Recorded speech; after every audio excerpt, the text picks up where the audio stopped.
Assalamualaikum warahmatullahi wabarakatuh. Allahumma salli ala sayyidina Muhammad. Pembahagian tanah Arab menurut politiklah. Pembahagian tanah dan pemerintahannya berbagai macam pula menurut peredaran politik dan pemerintahan. Dahulu kala menurut keterangan ahli riwayat Diodore Strabo dan Ptolemeus, tanah Arab itu terbahagi 3 bahagian. Bahagian pertama, tanah Arab yang banyak batu, iaitu sebahagian Sinai dan bahagian-bahagian bukit-bukit yang memanjang di antara Palestin dan Laut Merah. Kedua, tanah Arab yang tandus, iaitu memanjang dari batas-batas Yaman sampai ke Furat, dan terpisah dengan tanah Arab yang berbatu-batu itu oleh lembah Gur sebelah timur. Ketiga ialah tanah Arab yang subur mengandungi bahagian selatan, iaitu tanah Najd, Hejaz, Yaman dan Oman. Bangsa Arab sendiri membahagi jazirahnya kepada 5 bahagian. Abdul Munzir, Hisham bin Muhammad bin Said dan Al-Hamdani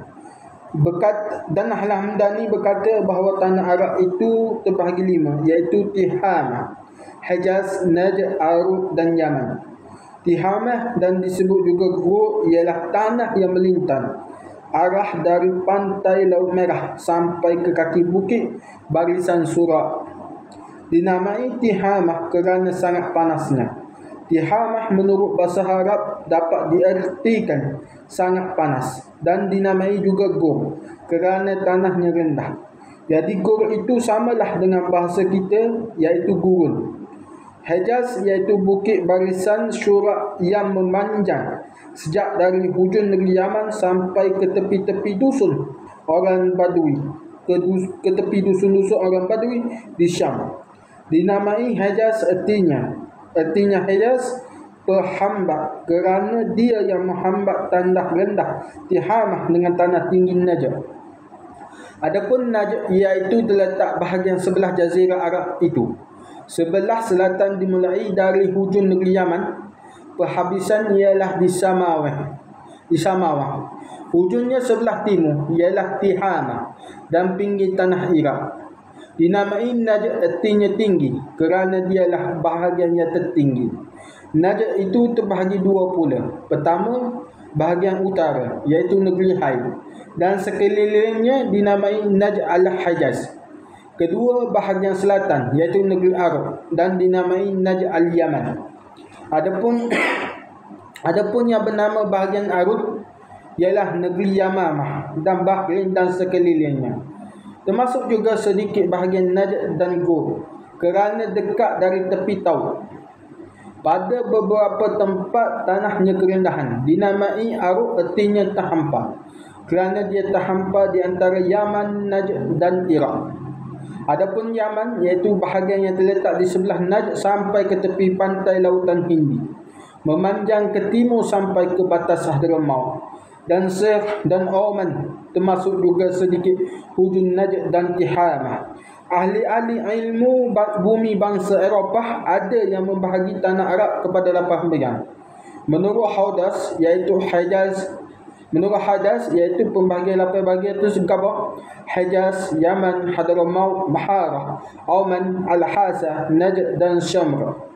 Pada umumnya semenanjung tanah Arab iaitu sebelum terjadi Perang Dunia Pertama iaitu 1914 sehingga 1918 adalah di bawah kekuasaan kerajaan Turki Bani Uthman. Tapi menurut tradisi sahaja, sebab pada hakikatnya yang benar-benar dapat dikuasai seketika itu hanyalah Hejaz dan Yaman. Tidak pula Aden. Padahal Aden itu sepotong dari Yaman. Di daerah pendalaman hanya mendoakan khalifah-khalifah Bani Uthman di sidang Jumaat. Selain dari itu tidak ada kuasanya. Tetapi negeri-negeri itu tetap dipegang oleh syekh atau amirnya masing-masing. Amir yang paling besar pada masa itu ialah di Najd. Setelah Hejaz memalukan perang kepada Turki dan berdiri di pihak Inggeris pada masa perang itu, maka Hejaz diakui kemerdekaannya pada perjanjian Versailles dan diakui Sharif Hussein menjadi rajanya. Tidak beberapa tahun dia memerintah, dia pun diperangi oleh Ibnu Saud dan negeri itu dikuasainya. Lalu digabungkannya lah negeri Hijaz dan Najd, diberinya nama yang baru iaitu Kerajaan Arabiah Saudiyah. Itulah sepenuh.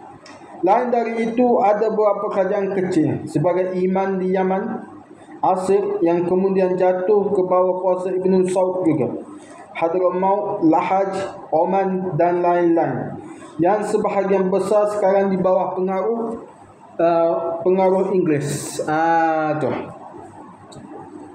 Semoga bermanfaat lah. Semoga bermanfaat. Itu sahaja. Assalamualaikum warahmatullahi wabarakatuh.